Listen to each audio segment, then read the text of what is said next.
It was meant to be the start of a new adventure for newlyweds Hollie and Pete Felton, but instead they had to deal with some devastating news. Just days after the couple got married, Pete found out he had terminal synovial sarcoma, a very rare form of cancer. Pete, from Solihull, England, was just 27 years old when he passed away in February this year, less than a year after they had wed.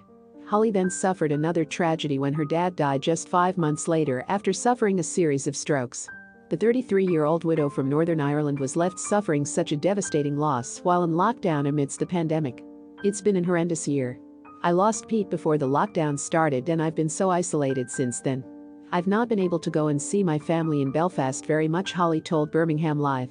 I spent time over there in July after my dad had his first stroke in April, but he had another 2 consecutive ones, and I was there in the hospital when I lost him too. After coming home, my cat died, so it's just me and the dog now.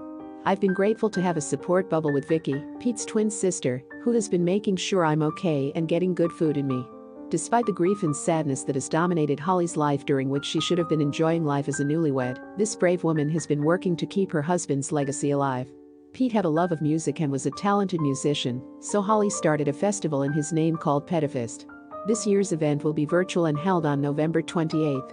Funds raised from the event will go to Click Sargent, a non-profit which supports young people with cancer, but who have lost out on over £9 million in income due to this year's COVID restrictions, Hollie said in an Instagram post.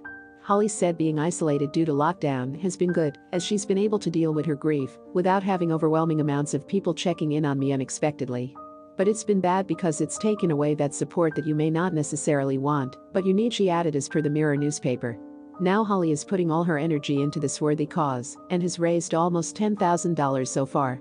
Hollie has been through so much, and the fact she has raised so much money during such a horrific time in her life is inspirational. Please share to help Hollie's worthy cause and wish her all the strength and support.